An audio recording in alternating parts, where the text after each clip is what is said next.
E aí, pessoal, tudo bem? Aqui é o Vade, a gente vai falar de literatura e vamos começar então hoje com o humanismo, falando do Gil Vicente. Solta a vinheta.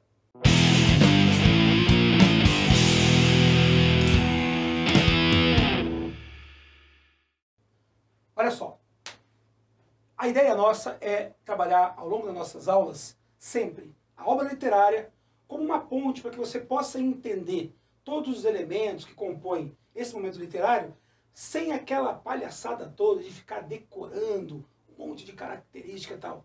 Não é que você não precisa saber, não. Tem que saber. Mas saber da coisa no processo, acontecendo, é bem mais fácil, é bem mais tranquilo. Olha só, a gente começa então falando de humanismo. A gente começa falando de um momento que, na verdade, não é bem uma escola literária. Comecinho da literatura na língua portuguesa é conhecido como trovadorismo, são as cantigas. E naquele momento, a gente tem uma produção que é, sim, bastante rica, mas que a gente vai aqui citar para vocês enquanto uma ocorrência que vai ter a sua importância histórica, mas para a linguagem, para a literatura, aqui para o nosso curso, a gente vai começar falando já a partir do humanismo. E o humanismo é um momento de transição. Olha só, vamos entender isso daí? É o seguinte, o que é uma escola de época? Escola de época é aquele momento que se perpetua no tempo, que deixa suas marcas e que produz um eco. Então, eu falo de barroco, por exemplo, e aí eu falo do período barroco, eu falo, nossa, olha só tal construção, ela lembra o barroco, né? Então, veja, ela produz eco, ela fica no tempo. Já o humanismo é um momento de transição. Ele pega alguns aspectos do medieval e já aponta para o que vai vir depois, para o renascentista, para o moderno, né? Para a idade moderna, para a abertura. Então, eu saio daquele fechamento, daquela visão medieval, tacanha, pesada, e eu começo a ter uma perspectiva humanista, antropocêntrica. Veja, isso é marcado em Portugal, né, essa ruptura em relação ao medieval, é marcado pelo início do processo que daria origem às grandes navegações. Gente, ó, aprende uma coisa, a arte é pilantrinha, a arte é safadinha, ela é interesseira. A arte está onde está o dinheiro. Você pensou que legal? Vamos fazer arte? Vamos. E aí? Vamos fazer 3 refeições por dia? Vamos. Né? Legal, né? É legal ter o que comer, é legal ter grana. O artista precisa comer. Se ele não comer, não tem jeito. Por que o Renascimento aconteceu nas cidades italianas? Porque lá tinha grana. Porque lá tinha intercâmbio com o Oriente, comércio, especiaria, seda. Os caras saqueavam tudo, enchia de dinheiro também, roubaram pra caramba, mas tinha dinheiro. E aí, eu sou mecenas, eu vou financiar esse artista. Claro, irmão, você roubou pra caramba, pegou as coisas no Oriente, foi lá, saqueou tudo, né? E aí agora você tá rico, aí você vai financiar a arte. Então, olha só, em Portugal, para vocês terem uma ideia, o humanismo ele vai começar em 1417. Para vocês terem uma ideia, esse rolê aqui na Itália começou 100 anos antes. 100 anos antes, você tem lá o Petrarca, antes dele, Dante Alighieri, já se falava em humanismo, já se falava em ruptura e em crítica a essa visão da igreja. Então, olha que interessante, 100 anos depois, essa transição, essa visão antropocêntrica vai chegar a Portugal. Só a título de comparação, esse momento que viveu o Gil Vicente, que é o grande nome do humanismo português, na Itália, já é a alta renascença. Já está rolando Leonardo da Vinci, o Donatello, o Rafael, as tartarugas ninja, sabe? Todos eles ali, ó, mandando ver. Então, olha só, aqui a gente tem, então, o humanismo começando em Portugal. E ele vai começar com um cara chamado Fernão Lopes. Fernão Lopes, bonito cargo, que ele foi nomeado guarda-mor da Torre do Tombo. O cara, guarda-mor, ele é mó guarda, né? Não, o que é guarda-mor? Ele era o responsável por esse centro de documentação da coroa portuguesa. Isso daí tem a ver, como assim, com o humanismo? O que isso tem a ver com a arte? Cara, olha só, ao longo da Idade Média, a valorização do homem, dos feitos humanos, era muito precária. A ideia era meio assim, aconteceu, foi Deus que quis. Não aconteceu, foi Deus que não quis. De repente começa a surgir uma mudança na forma de se pensar. E os feitos humanos começam a ser valorizados. O Fernão Lopes foi o cara que foi responsável por escrever primeira obra historiográfica da cultura portuguesa. Ele escreveu as crônicas. E nessas crônicas ele contou toda a história de Portugal, desde o século XII, que é quando surge Portugal, até esse momento aqui. Então, essa é a marca inicial do humanismo. Beleza. Tendo feito essa introduçãozinha, vamos ao que interessa, vamos ao Gil Vicente. Gente, o Gil Vicente, ele é o cara. Ele é o cara por uma série de razões. E a primeira delas é que o Gil Vicente, ele é um dramaturgo. Ele é um autor de teatro. Cara, o teatro, ele é um dos gêneros literários mais importantes da língua portuguesa. Desde quando o Gil Vicente começa, e aí até hoje, ao longo da história da literatura da língua portuguesa, a gente tem inúmeros, a gente tem grandes dramaturgos, figuras extremamente importantes. O teatro vai ser uma forma de expressão de fundamental importância do romantismo, de fundamental importância do modernismo. O teatro é a língua viva, né? É o texto escrito para ser encenado. Sensacional. E aí surge esse cara aqui, surge o Gil Vicente. Cara, pensa, tinha acabado o medieval. Gente, medieval, o povo morria de fome, morria queimado. Era aquele inferno. Medieval, a expectativa de vida do cara era 30 e poucos anos de idade. O cara nascia, pá, morria. Não dava nem tempo. O cara estava pensando em fazer alguma coisa, você vai morrer. E morria de fome, morria de peste, o cara morria. Era uma coisa difícil viver no medieval. E, de repente, surge um cara que começa a pensar essa sociedade. Uma sociedade preconceituosa, uma sociedade hipócrita, tacanha, um lugarzinho difícil de se viver. E aí surge o Gil Vicente, um homem que vivia na corte, um homem culto, e que vai recuperar uma tradição extremamente importante. Ó, pensa uma coisa, né? O Gil Vicente é o primeiro dramaturgo da língua portuguesa. O primeiro cara a escrever teatro em língua portuguesa. Ele não inventou o teatro, cara. O teatro existe desde a Grécia. Deixa de ser louco. Teve teatro. O que aconteceu ao longo da Idade Média? Por que sumiu? Sumiu por causa da igreja. Sumiu porque era pecado. Sumiu porque o teatro, como o teatro que a gente entende, como enredo, personagem, a trama, isso desaparece. E aí, de repente, o Gil Vicente retoma, reconstitui, a partir de uma tradição ibérica, tá? A partir da leitura de textos de um outro dramaturgo espanhol, mas o Gil Vicente traz isso para Portugal. E aí ele começa a escrever as suas peças. Só que aí vem a questão que para mim é a mais sensacional. Veja, toda a cultura, vamos pensar assim, ó, a cultura da língua portuguesa, a cultura, né, lusitana, a cultura latina em geral, Portugal, Espanha, neolatina, França, Itália. Nós temos um ponto de contato, um ponto em comum, um ponto que nos une, que em geral está ligado a dois aspectos muito fortes. Um deles é o lirismo. A gente adora falar de amor, adora dar uns beijos, legal pra caramba. E a comicidade.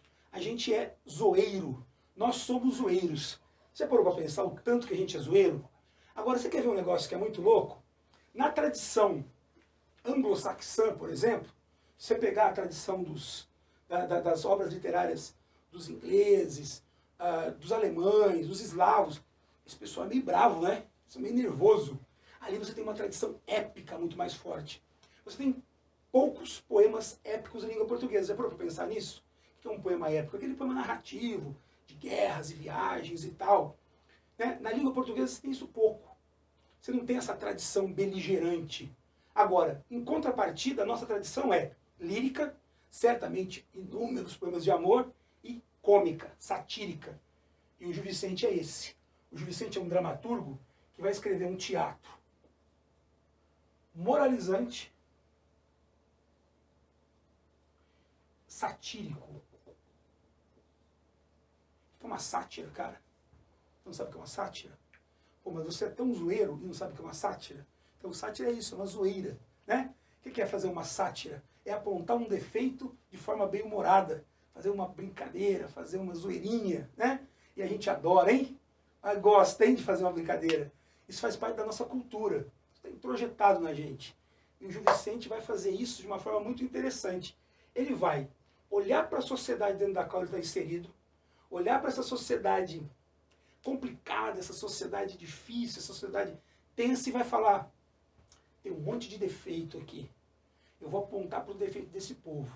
Aí, cara, pensa só. Eu tenho dois jeitos de apontar para os defeitos, né? Você concorda? Eu tenho duas maneiras de apontar defeitos. Eu posso estupidamente, de forma pesada, ô, seu maldito, seu horroroso, xingar e tal, né? Agora, eu posso também ridicularizar, criar caricaturas. E ó, quando eu ridicularizo, eu reforço, eu posso até, quem sabe, modificar. Né? Tem uma máxima do teatro vicentino que é a seguinte, ó, ridendo, tá em latim, mas eu vou te falar o que que é, tá? Castigat mores. Ridendo castigat mores. O riso corrige costumes.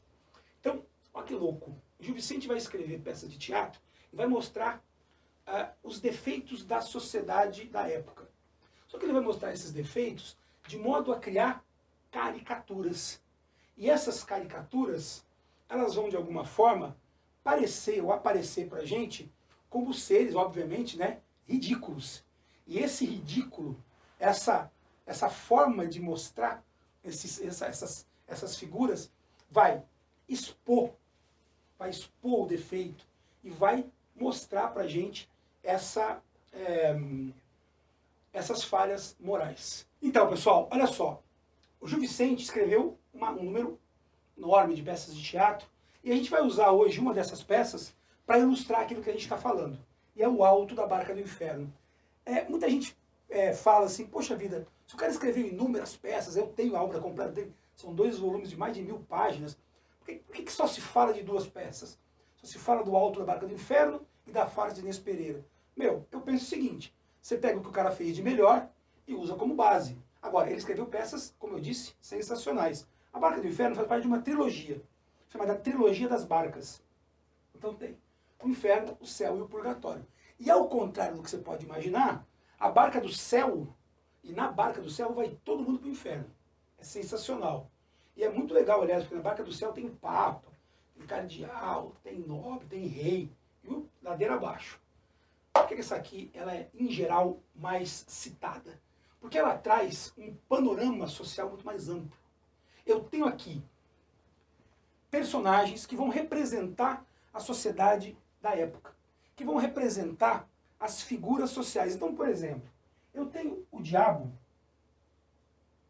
e o anjo que estão fazendo o papel de julgadores. Eles vão julgar pessoas que morreram. Morreu todo mundo aqui, já era. E eles estão nas suas barcas, esperando, né, a alegoria da barca, a metáfora dessa barca que vai navegar, uma para o inferno, a outra para o céu. E aí começam a aparecer esses personagens. Começam a aparecer figuras que representam a sociedade da época. E aí eu tenho, por exemplo, o fidalgo. O fidalgo é um nobre. E o nobre, ele chega todo soberbo. Qual que é o pecado dele? A soberba. O que é interessante nessa peça? Os personagens são condenados por determinados pecados. E quando eles chegam diante do diabo, eles reproduzem o pecado. Eles fazem aquilo pelo que eles foram condenados. Então, o fidalgo chega e fala, você sabe com quem você está falando? Isso quase não acontece no Brasil de hoje, por exemplo, né? Você sabe com quem? E todo mundo é um monte de gente para o inferno. Então, o fidalgo, né, ele é o nobre. E ele fala, mas imagina que eu vou para o inferno. Hipótese alguma que eu vou para o inferno. E aí ele vai e tenta conversar com o anjo. Tem um negócio interessante nessa peça. O diabo, ele é zoeiro. É ao diabo que cabe a ideia de brincar, de criar os diálogos cômicos. O diabo humilha, ridiculariza. O anjo é implacável. O anjo joga na cara. Você não vale nada, você é um pilantra, você é soberbo, humilha os pobres, vai para o inferno. Vai embora daqui.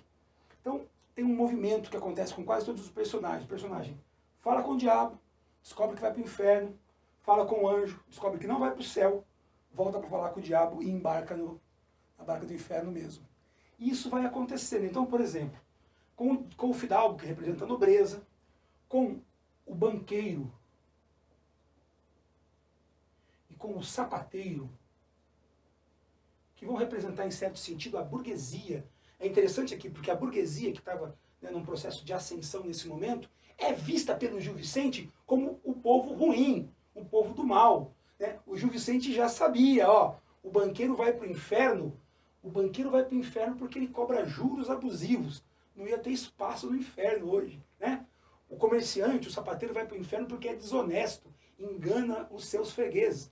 O inferno ia ficar lotadinho, né? Então, ó, eu tenho um nobre, eu tenho burgueses, vão aparecer também o representante do clero, que é um frade, vão aparecer representantes da justiça, que é um juiz e um advogado, o corregedor e o procurador. Então você percebe que é uma alegoria, ó, presta atenção nisso.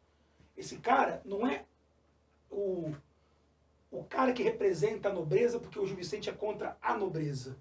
Ele é contra essa figura aqui, que faz com que a nobreza se torne algo ruim. É interessante isso. Ele não é propriamente, por exemplo, contra a igreja. O Vicente era um cara cristão, temente a Deus, tudo certo. Agora, o padre chega lá casado, cantando, dançando, tudo bem vestido. Mas vem cá, você não é padre, não é um frade, não tinha que ter voto de pobreza? Não, mas tô aqui todo bonito, não sei o quê, puxando uma mulher pela mão, mas você tem uma mulher? Não, na minha igreja todo mundo tem. Pô, mas como é que é? Como é que é isso, seu padre? Tal, vai para o inferno. Vai aparecer, por exemplo, uma alcoviteira. A alcoviteira é aquela mulher que é responsável por arrumar mulheres para outros homens, né? Uma cafetina, usando um termo atual. E aí aparece um defeito moral. A alcoviteira, ela arrumava meninas para os padres. Então, ela vendia a virgindade das meninas. Vai para o inferno também. Vai aparecer também um preconceito medieval aqui. Um judeu. E o judeu, aliás, é uma das passagens mais engraçadas da peça. O judeu vai conversar com o diabo. O diabo fala, aqui você não vai entrar. Mas como não vai entrar? Não vai para o inferno? Não vai entrar. Aí o judeu vai conversar com o anjo. Em hipótese alguma. O judeu não tem para onde ir. Nem o diabo aceita o judeu. Aqui, gente, aparece, né, o antissemitismo da época, né, o preconceito em relação aos judeus. E aí, depois de muito conversar, o judeu consegue ir para o inferno. Né, porque nem o diabo queria ele. Perceba que esses personagens aqui, ficou faltando, né, eu colocar aqui em cima o judiciário, que é o juiz, que é o corregedor, e o advogado, que é o procurador. Vocês perceberam que a sociedade está aqui? Está a justiça, está o nobre, está o burguês, está o clero, está a diversão, né? Está todo mundo representado aqui e vai todo mundo para o inferno. Não tem conversa. A ideia é mostrar todos os defeitos morais e carregar nesses defeitos, reforçar, por isso que são caricaturas. A caricatura é sempre exagerada. Então, por exemplo, o juiz, ele se acha superior. Pô, eu sou juiz, tal. Ele chega falando latim. Só que é muito engraçado, porque ele fala latim tudo errado. E o diabo pega e fica arremedando ele, imitando, e falando tudo errado também. E aí, falando umas frases que estão em português, mas com umas terminações orum, adum, etum, não sei o quê, parecendo latim, mas não é, na verdade. E aquilo ali ficava engraçado. Claro, na época as pessoas sabiam latim, percebiam que aquilo ali não era latim, obviamente. Então, o advogado, ele vai para o inferno porque ele manipula a verdade. Bom, advogado do inferno também, vou te contar. Enfim, você vai percebendo aqui, gente, que nós estamos falando de uma construção social que eu vou falar para vocês.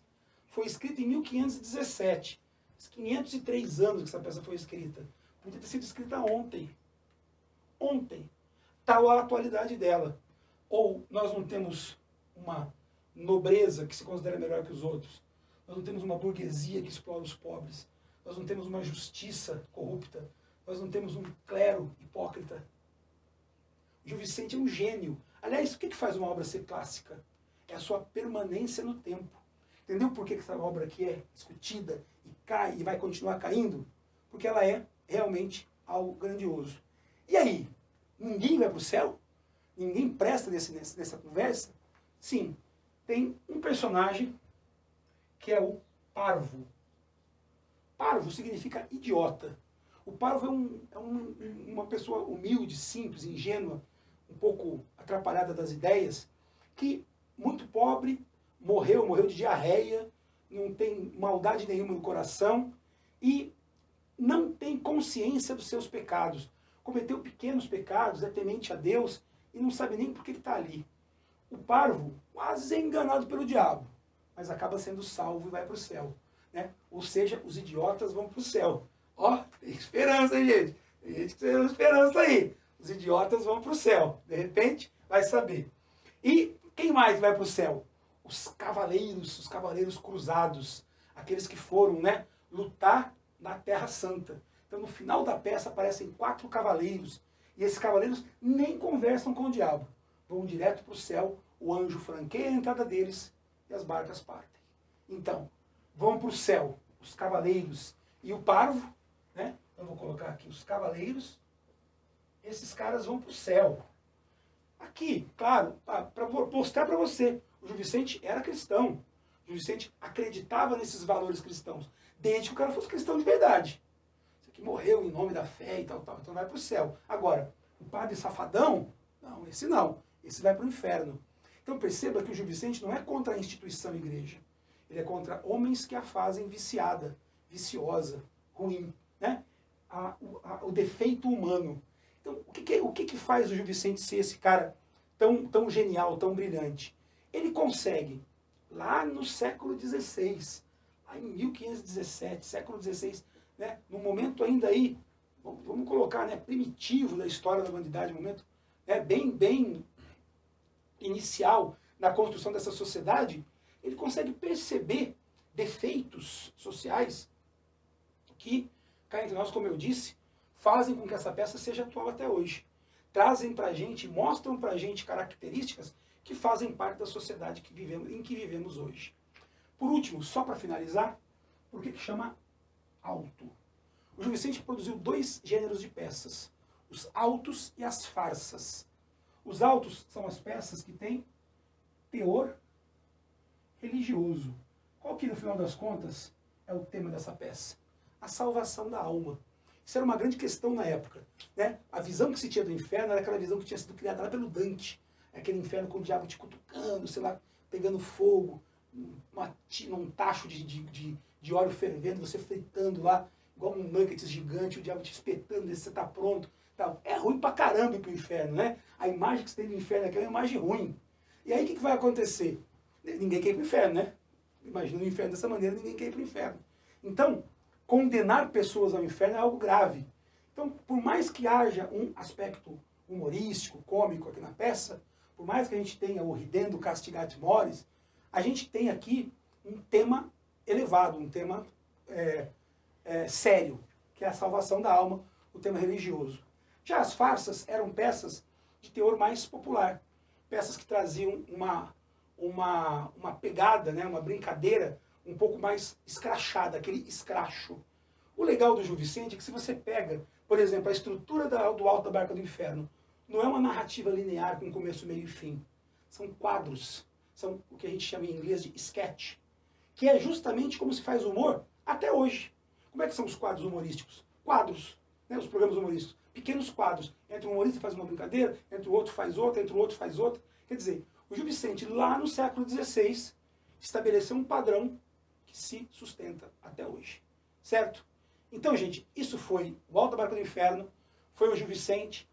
O humanismo aqui, ele está muito bem representado, justamente porque mostra já um mundo com um olhar mais crítico para a sociedade, mostra o homem sendo responsabilizado pelos seus atos, mostra pra gente um mundo que anuncia o que será posteriormente, no caso de Portugal, o classicismo ou o renascimento. Beleza? Valeu então, até a próxima, tamo junto.